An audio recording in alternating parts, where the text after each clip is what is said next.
요한복음 5장 초반에 보면 예수님께서 베데스다 연못이라는 그곳 곁에서 한 병자를 고치십니다.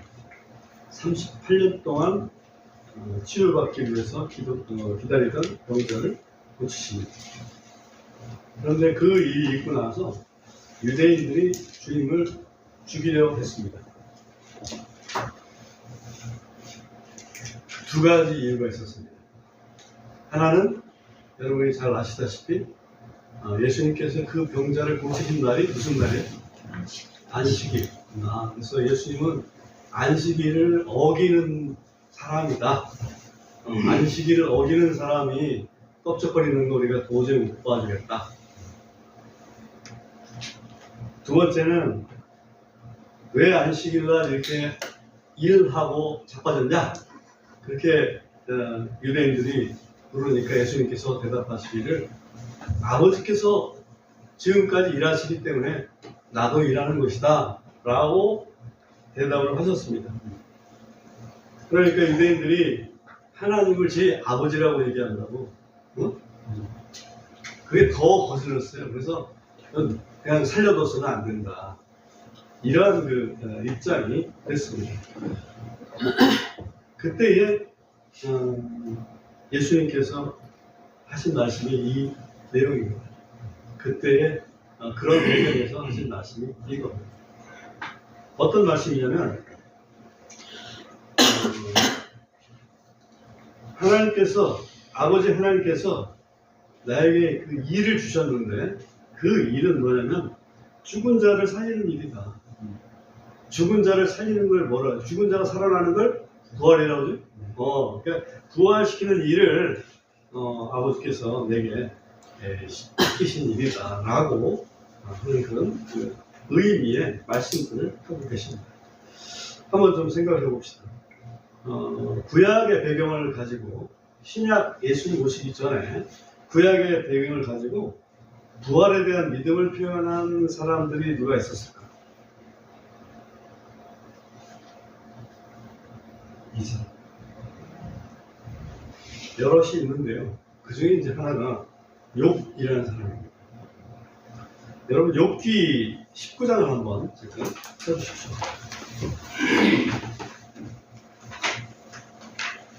욥기 19장 26절 27절을 보시면 이렇게 되어 있어요. 비록 내 손가락의 벌레들이 이 몸을 멸한 뒤에라도 내가 여전히 내 육체 안에서 하나님을 보리로다. 내 콩팥이 내 안에서 소멸될지라도 내가 직접 그분을 보리니 다른 것이 아니요 내 눈이 바라보리로다. 지금 욥은 무덤에 가서 그 살들이 다 벌레들이 파먹었다고 그걸 가정합니다. 그렇게 했을 때라도 몸이 다 멸해졌어요. 없어졌어요. 그런데 내가 여전히 내 육체 안에서 하나님을 보겠다고 이렇게 표현을 합니다. 욥은 부활을 믿었던 그런 믿음을 여기서 볼 수가 있습니다. 또 시편 73편을 한번 내려가 주십시오. 시편 73편에 보면 아삽이라고 하는 사람이 나옵니다. 이 아삽이 시를 썼는데 아삽은 이야기합니다. 나는 거의 미끄러질 뻔했습니다. 미끄러져서 저 뒤로 넘어질 뻔했다는 얘기겠죠. 악인들의 형통과 장수 그리고 악인들은 심지어 죽을 때도 고통 없이 평온한 죽음을 맞는 모습을 봅니다. 대조적으로 자신은 꽤나 의롭게 산다고 살았는데 자신은 항상 고난이고 항상 병치레를 하고 고통스러워요. 그래서 그걸 생각할 때 나는 진짜 하나님을 찾는다고 찾았는데 내 신앙은 이게 참 헛된 것인가? 그러한 생각을 하게 됐다고 고백합니다. 그러면서 훗날 그 뒤에 보면 내가 잘못된 일을 했었구나 라고 표현을 합니다. 어떻게 이 아삽은 미끄러지지 않고 딱 그래도 견고하게 서 있을 수가 있었을까? 그런 생각을 다 깊이 했는데도 불구하고 시편 73편 24절에 가보시면 보세요.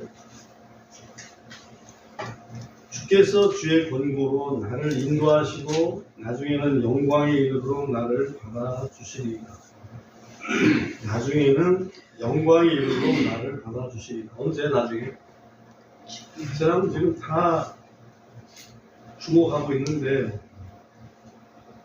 이 사람이 이런 간증을 할 수 있었던 것은 17절에서 그 이유를 여기서 얘기하고 있습니다. 17절 보시면 하나님의 성소에 들어갔을 때에야 비로소 그들의 종말을 내가 깨달았나이다. 분명히 주께서 그들을 미끄러운 곳에 두시고 주께서 그들을 파멸 속으로 내던지셨나이다.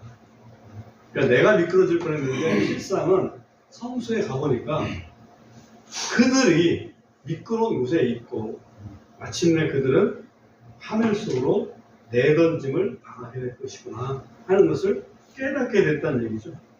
왜? 성소에 들어가 보니 하나님은 거룩한 지성소에 들어간 걸 얘기합니다. 지성소에 들어가 보면 악인은 결코 범접할 수 없는 거룩함을 하시는 분이 우리 하나님이십니다. 그죠? 그래서 이 세상의 삶이라는 것은 정말 하룻밤 꿈과 같은 것이고 영원한 만이 하나님이 가지고 계신 그 영원한 만이 진실한 것이다 라는 것을 깨닫게 되죠. 그래서 하나님 앞에 내가 정말 몰랐습니다. 하나님 죄송합니다. 한탄하면서 이 시를 썼습니다. 나의 나중 영광에 이르도록 하나님께서 나를 맞이해 주실 것이다 라는 믿음을 고백하죠. 나중 영광은 무슨 영광이라고요? 부활의 영광입니다. 그렇죠? 그래서 아삽은 부활 신앙을 가지고 있었다. 그 다음에 또 하나 전도서 12장 14절 전도서의 마지막 절이죠. 전도서 12장 14절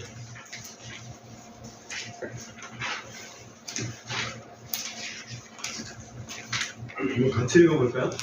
이는 시작. 이는 하나님께서 모든 은밀한 것과 함께 그것이 선한 일이든 악한 일이든 모든 일을 심판하실 것이 때문이라. 이것은 하나님께서 우리가 행한 모든 일을 심판하실 것이라는 결론을 전도서 기자는 기록하고 있습니다. 이 심판은 언제 일어나는 심판을 얘기할까요? 오늘 우리가 암송승부에서 얘기했지만 사람이 한 번 죽는 것은 정하신 것이고 그 뒤에는 심판이 있느니라 라고 이렇게 되어 있습니다. 사후에 있을 심판을 이야기를 합니다. 근데 우리 다시 요한복음 5장의 본문으로 돌아가 봅시다. 5장의 27절을 한번 보겠습니다. 5장 27절을 보면 그가 인자이므로 그에게 또한 무엇을 집행할 권위를 주셨기 때문이라 그랬습니까? 무엇을? 심판을. 그 심판은 우리 그리스도께서 하시는 거예요. 그러니까 그리스도 마음에 들어야 되겠죠? 그리스도 기준에 맞아야 됩니다. 그러니까 그리스도 기준에 맞으면 우리는 그 심판에서 생명의 부활, 그리스도의 심판에 안 맞으면 우리는 그 심판에서 정죄의 부활을 하게 될 것입니다. 오늘 세 가지 부활이라는 제목으로 말씀을 상고하는데 먼저 본문 25절을 한번 보겠습니다. 25절 진실로 진실로 내가 너에게 이르노니 죽은 자들이 하나님의 아들의 음성을 들을 때가 오나니 라고 되어 있어요. 여기 죽은 자들이 등장합니다. 이 죽은 자들과 28절에 무덤 속에 있는 자들가 같은 뜻일까요? 아니면 다른 뜻일까요? 이 죽은 자들이 무덤 속에 있는 자들과 같은 뜻일까? 다른 뜻일까? 애매하죠? 그러면 거기 뒤에 있는 또 말들을 또 보겠습니다. 그들이 25절에서는 하나님의 아들의 음성을 들을 때가 온다 그랬고요. 28절에는 그의 음성을 들을 그 시간이 오고 있다 이렇게 얘기했어요. 그러면 그 시간은 같은 시간일까요? 아니면 다른 시간일까요? 애매하죠? 그러면 또 한 번 한 단계 더 지나가서 25절에 보면 듣는 자들은 살리라 이렇게 되어 있고요. 그 다음에 29절에 보면 선을 행한 자들은 생명의 부활, 악을 행한 자들은 정죄의 부활로 나오리라 그랬습니다. 그러면 이거는 듣는 자들은 살리라 하는 거랑 뒤에 생명의 부활, 정죄의 부활 이것은 같은 것일까? 확실히 다르죠? 듣는 자들은 살리라 지금 살리라 얘기고 나머지는 생명의 부활, 정죄의 부활이란 말이죠. 죽음 후에 있을 다르죠? 그러니까 앞에도 다르죠? 결국은 25절에 죽은 자들과 28절에 무덤에 있는 자들은 같다 다르다.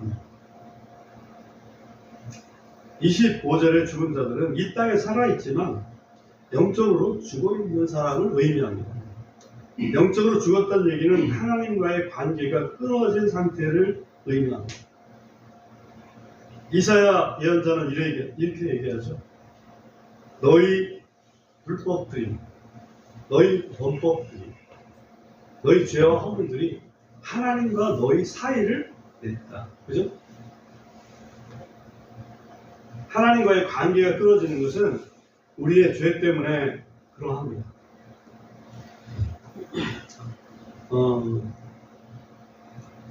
마태복음 8장 22절을 잠깐 보고 오겠습니다. 마태복음 8장 22절을 제가 한번 읽어볼게요.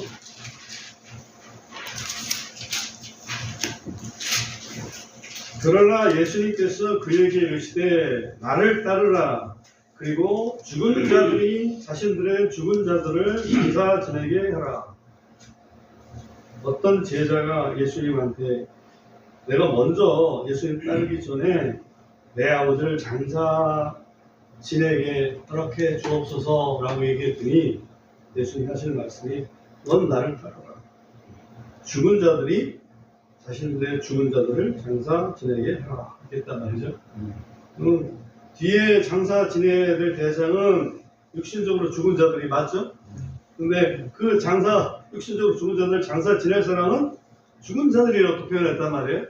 그럼 이 죽은 자들은 뭐가 죽은 자들이에요? 영이 죽은, 영적으로 죽은 자들이라는 얘기죠. 그러므로 지금 요한복음 5장에서 앞에 죽은 자들이 영적으로 죽은 자들을 이야기할 수 있겠구나. 가능성 인정하시죠?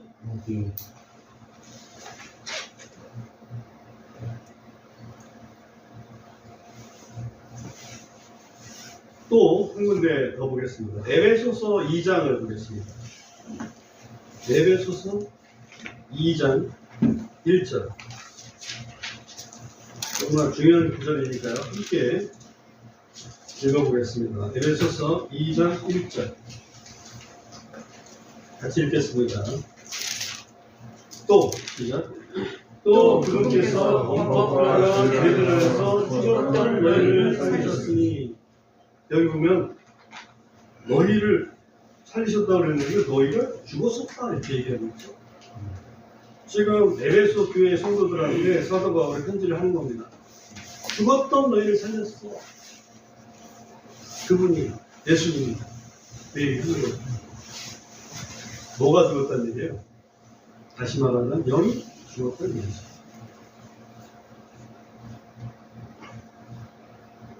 우리가 육체적으로 지금 살아있는 동안에 기회가 있다. 하나님의 아들의 음성을 들을 때가 온다. 곧 지금이다. 라고 우리 주님 말씀하십니다. 근데 주님이 지금 유대인들한테 얘기를 하고 있거든요. 유대인들이 당신이 뭔데 안식일도 안 지키고 당신이 뭔데 하나님을 당신 아버지라고 얘기를 하냐 라고 이렇게 얘기할 때 그때 말씀하시는 거예요. 그 죽은 자들이 하나님의 아들의 음성을 들을 때가 오나니 지금이라. 사람의 음성을 들을 때가 오나니 아니에요? 그죠? 하나님의 아들의 음성을 들을 때가 오나니. 하나님의 아들은 누구예요? 예수님 당신이란 말이에요. 예수님 자신이 지금 얘기하면서 그 얘기를 하는 거예요. 이것은 그냥 내가 하는 얘기가 아니야. 하나님의 아들로서 얘기하는 거야. 하나님으로서 얘기하는 거야. 라고 지금 얘기를 하는 거죠. 그 복음 진리를 듣는 자는 살리라. 사느니라. 구원 받으리라. 그죠? 들어야 살죠. 그죠? 들어야 살기 때문에 우리 주님 말씀하십니다. 들을 귀 있는 자는 들으라. 들을 귀 있는 자는 들으라.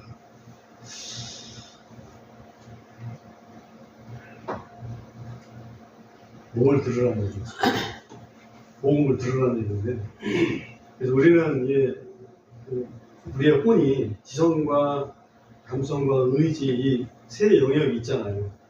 그래서 듣는 것은 분명히 이쪽에 지성 쪽에서 이 귀가 이 밖에 달려 있으니까 여기서 들어야 되는데, 예수님께서 말씀하시는 이 들음은 듣고 깨달음을 얘기하는 거예요. 듣고 깨달아야 돼요. 깨달음은 여기서 머리에서 깨닫는 게 아니고 사실은 마음에서 깨닫는 거예요. 그러니까 듣고 깨달았고 깨달았으면 그거를 믿고 믿었으면 성경에 의하면 입으로 뭐하라고 그랬어요? 고백하라, 시인하라. 맞습니다.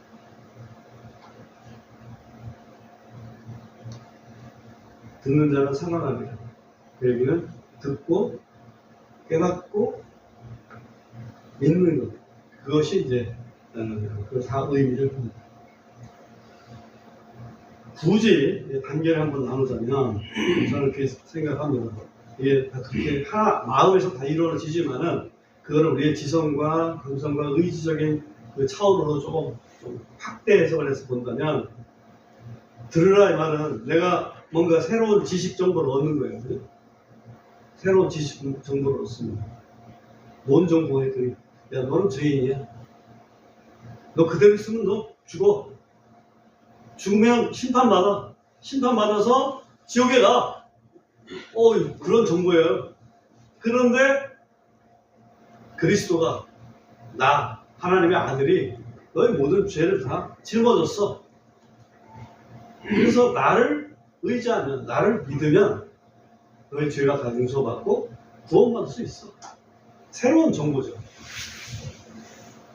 우리가 생뚱맞은 데 가면, 예를 들면 우리가 지금 한국에서 살고 있는데 한국이 아닌 저 아프리카 어딘가 갔다 해야죠. 그러면 그들이 하는 그런 생활, 그런 걸 보면 충격을 받을 게 있겠죠? 그러니까 새로운 정보를 딱 들게 되면 처음에는 충격을 받습니다. 충격을 받는다는 얘기인데 갈등을 하게 되죠. 저거를 내가 받아들일 것인가, 받아들이지 않을 것인가, 내가 그거를 영접할 것인가, 거절할 것인가, 환영할 것인가, 아니면 분노할 것인가, 결정을 해야 되잖아요. 그게 우리의 마지막에 의지의 영역이에요. 그래서 그때 선택을 하는 것이 믿음이죠. 근데 주님은 강제하지 아니하십니다. 들려주시는데 강제는 안 하셔요. 계시록에 보면 내가 문 밖에 서서 뭐하노니? 두드리노니. 문을 열면 내가 그에게로 들어가겠다 라고 말씀하십니다. 그러니까 우리 그리스도께서, 그리스도의 영이 우리 마음속에 들어오시기 위해서는 우리는 의지적으로 승복해야 됩니다. 열어야 됩니다. 우리 마음을. 믿을 것인지 안 믿을 것인지 선택할 기회가 살아있을 동안에 남아있다. 선택을 하면 그 영이 살아난다. 이게 첫 번째 부활이에요. 첫 번째 부활.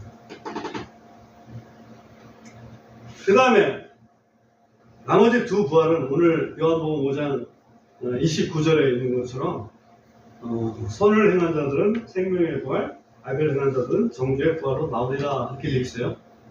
그걸 한번 좀 더 살펴보겠습니다. 이걸 위해서 이해 차원에서 누가복음 16장에 있는 부자와 나사로 그 장면을 좀 살펴봅니다.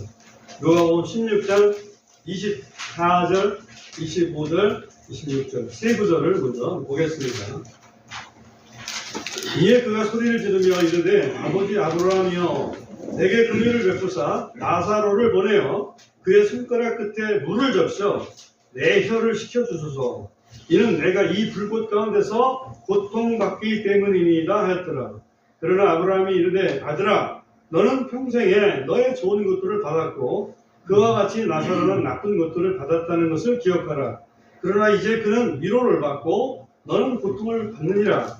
이 모든 것 외에도 우리와 너희 사이에는 큰 구렁텅이가 고정되어 있으므로 여기서 너희에게 건너가고자 하는 자들이 그리할 수 없고 거기서 오고자 하는 자들도 우리에게 건너올 수 없느니라 하였더라. 부자와 나사로는 어찌 보면 의인과 악인의 어떤 그 대표적인 인물이라고 볼 수 있습니다. 그리고 그 대표적인 인물들은 하나는 낙원에, 하나는 지옥에 이렇게 구분돼서 분리돼서 거기에 사후에 거하게 되는 것을 보여주고 있습니다. 당연히 낙원은 위로가 있고 지옥은 고통이 있습니다. 문제가 되는 부분은 뭐냐면 서로 왕래할 수 있습니다.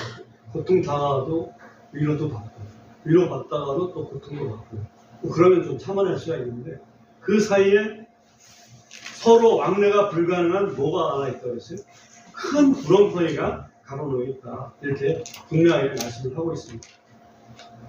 그렇기 때문에 요한복음 5장 29절에서 의인들은 선한 행위를 한 사람들로 반주가 되고 그 사람들은 생명의 부활로 살아나겠지만 악인들은 정죄의 부활로 살아날 것이다 라고 우리 주님께서 말씀하고 있습니다. 그리고 그 음성을 들을 때가 온다 라고 말씀하고 있습니다. 근데 문제가 되는 게 하나 있습니다. 거기에 죽어서 묻힌 자들은 생명의 부활을 선택하거나 아니면 정죄의 부활을 선택하거나 그 선택의 기회가 있을까요? 없습니다. 그냥 부르면 일어나야 되는 거예요. 다른 기회가 없어요. 선택의 기회가 있는 부분은 오직 우리가 살아있는 동안밖에 없어요. 그래서 전도 팻말에 너무 늦기 전에 구원 받아야 됩니다. 이런 문기도 써갖고 다녀봤는데 지금 생각해보면 너무 늦기 전에 선택해야 됩니다. 이거보다도 아직 늦지 않았습니다. 이게 좀 더 희망적일 것 같아요. 그죠? 아직 늦지 않았습니다. 이걸 본다면 전도 문구를 본다면 아직 늦지 않았습니다. 그랬더니 이 부자가 지옥에 가 있는 부자가 아브라함한테 호소를 합니다. 27절 한번 보세요. 누가복음 16장 27절. 그때 그가 이르되 그러면 아버지여 청하건대 나사로를 내 아버지 집으로 보내주소서. 이는 내게 5 형제가 있기 때문이니 그가 그들에게 증언하여 그들도 이 고통의 장소로 들어오지 않게 하옵소서 하였더라. 부자가 아브라함한테 부탁하죠. 나사로를 좀 그러면 내 아버지 집으로 좀 돌려보내서 나사로 이쪽으로 올 수는 없으니까 돌려보내서 거기에 내 형제들 5 아직 남아있는데 그 사람들에게 좀 진실을 얘기해서 이 고통의 장소에 그 동생들이라도 오지 않게 좀 부탁을 좀 드릴게요 라고 하는 겁니다. 지옥에서도 정의라는 건 있구나. 나만 고통스러운 되지 또 다른 내 가족이 고통스러운 것을 내가 함께 한다는 것은 그건 너무나 더 고통스러운 거구나. 이런 마음이 있는 거예요. 너무 놀랍지 않아요? 지옥에 간 사람들도 자기 가족은 지옥에 오기를 원치 않는다는 얘기죠. 이 부자는 어찌 보면 세상에 살면서 지옥이 있는 줄 몰랐다는 거지. 지옥이 있는지 몰랐어요. 근데 지옥이 있다는 거를 얘기를 안 들었을까요? 얘기 들었어요. 얘기 들었는데 그게 그 당시에는 귀에 안 들려. 그냥 하는 소리겠거니. 사고가 뭐 있겠어. 그냥 죽으면 끝이지. 라고 그렇게 생각했던 거죠. 본인은. 사후에 심판이 있다라고 히브리서 9장 17절에서 외웠는데 실제로는 아이고 죽으면 그만이지. 그렇게 믿고 살았다는 얘기예요. 여러분 혹시 그렇게 믿고 사십니까? 그럼 큰일입니다. 스펄전 목사님이 이런 비유를 했어요. 사후 심판에 대해서 설명을 하면서 이런 비유를 한 게 있었습니다. 뭐냐면 이게 어떤 사람이 호텔에 들어왔습니다. 스펄전 목사님이 여관에 들어왔다고 하는데 호텔에 들어왔어요. 제가 조금 약간 틀리겠어요. 그리고 호텔에 가서 방을 주문하고 호텔 식당에 가서 저녁을 먹고 또 술도 마시고 그랬습니다. 뭐 할 수 있는 일이죠. 근데 얼마 후에 계산서가 딱 전달됐습니다. 깜짝 놀랐네요. 계산서요? 난 생각도 못했는데? 뭔 얘기인지 아시겠어요? 우리가 이 세상을 이렇게 살았는데 사후에 갑자기 하나님께서 심판서를 딱 내놓는 거죠. 너 이거 잘안 됐고 너 저거 안 됐고 그래서 너 그냥 지옥이야? 뭐요? 뭐 계산서 이런 게 있어요? 심판이요? 죽으면 그만 아니었어요? 호텔 들어왔는데 모든 게 공짜로 생각한 거예요? 이 세상에 여러분들이 그냥 모든 게 다 공짜니까 인생도 다 공짜라고 생각한 거예요? 계산서가 날아온다는 얘기죠. 우리가 행한 거에 대해서.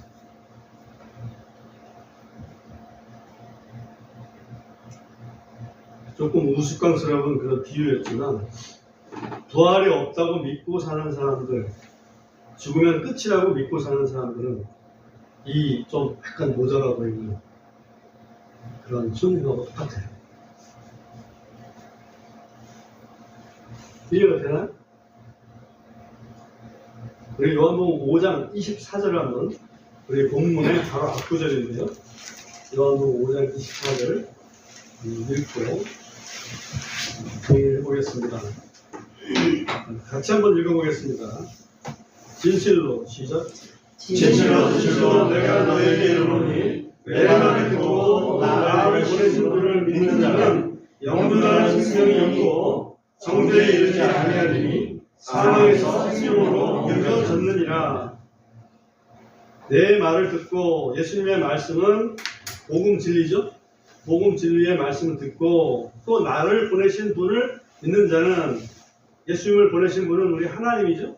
우리 하나님을 믿는 자는 영존하는 생명이 있고 그렇습니다. 이거를 과거, 현재, 미래라고 하는 어떤 그 시제, 과거, 현재, 미래라는 걸로 한번 나눠서 이해를 해보자고요. 영존하는 생명이 있고, 이거는 과거일까요, 현재일까요, 미래일까요? 네? 현재지, 현재. 현재 내가 영원한 생명을 가지고 있다. 영어로도 봐도 has, 그죠? has, 여기 있죠? has, 가지고 있다. has everlasting life. 영존한 생명을 가지고 있다. 그 다음에 정죄에 이르지 아니하리니 그랬습니다. 이것은 과거일까요? 현재일까요? 미래일까요? 미래 얘기죠. shall not. 정죄에 이르지 아니하리니. 미래 정죄에 이르지 아니하리니. 사망에서 생명으로 옮겼느니라. 이건 현재일까요? 미래일까요? 과거일까요? 과거죠. 이미 패스된 거예요. 이미 패스됐어. 그래서 우리는 복음을 듣고 믿는 사람은 현재 영원한 생명이 있고, 미래, 다시 말하면 사후의 부활에서 정죄의 부활에 이르지 아니한다. 왜? 이미 우리는 사망에서 생명으로 옮겨진 의인이기 때문에. 뭔 얘기인지 아시겠어요? 할 일이 딱 하나 남아있는 겁니다. 아직 구원받지 못한 사람은 아직 기회가 있을 때. 무덤 속에서는 기회가 없어요. 아직 기회가 있을 때 회개하고 복음을 믿는 것. 그것밖에 없습니다.